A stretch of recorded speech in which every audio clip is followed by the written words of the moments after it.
सत्य असत्य कलेश कलंक द्वापर युग की कहानी ये।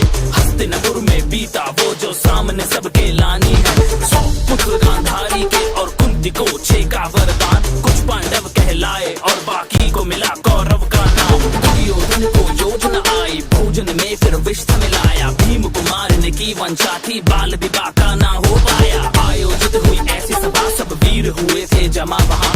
भीम ने जो फिर गदा घुमाया सम्मोहित था सारा समाज।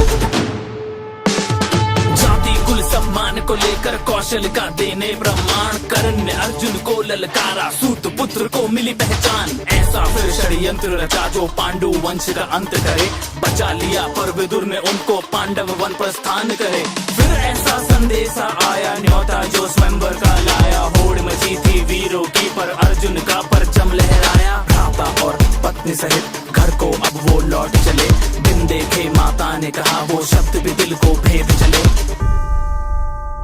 शकुनी का प्रपंच सुनो पासों को फेंका जाल बुना। धर्मराज कुछ समझ न पाया राजपाट संग मान गवाया।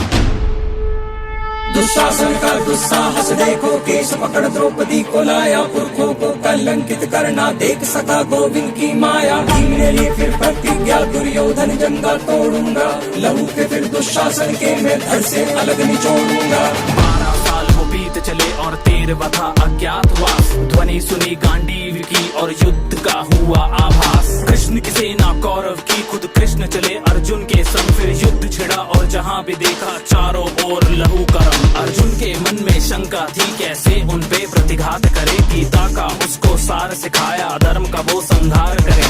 युद्ध का आया पहला दिन तीरों की वर्षा होने लगी।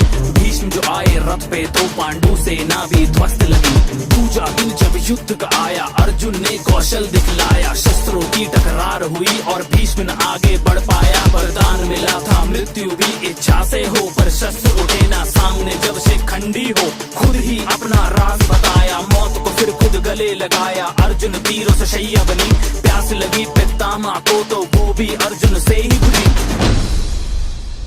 जिसको कोई तोड़ सके ना ऐसे व्यू की रचना कर दी। तोड़ दिया एक बालक ने उस अभिमन्यु की हत्या कर दी। कैसा इनका हक है और कैसा इनका है ये धर्म। एक तरफ जलती है चिता और दूजी ओर छलनी है बदन। युद्ध हुआ वो ऐसा भीषण तीर चला और दूजा आया। कर्ण जो रथ से उतरा तो एक तीर हृदय को चीर आया। वो सर्वनाश था चारों ओर अब विनाश था चारों ओर। धड़ सर से अलग अब गिरने लगे अधर्मी अब सब मरने लगे।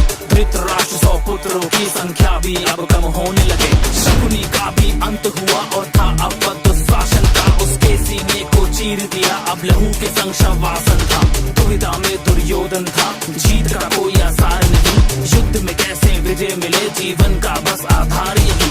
वज्र का उसको कवच मिला पर जंघा में कमजोरी थी। मातृ प्रेम और शिव आवाहन से शक्ति बटोरी थी। एक शिष्य बलराम का था और दूजे संग थी कृष्ण की माया। फिर कंपन महसूस हुई जो इन दोनों की गदा से आया। दो योद्धा का बल टकराया भीम लगा था कुछ असहाया। देखा जब मुरली ने तो इशारों में था कुछ समझाया। समझ के उस इशारे को जब गदा भीम ने मारा वो दुर्योधन जंगा टूट गई ना उठ पाया दोबारा वो। अधर्मियों का विनाश हुआ अंत में धर्म ही जीत गया। कलयुग का आरंभ हुआ और द्वापर युग भी बीत गया।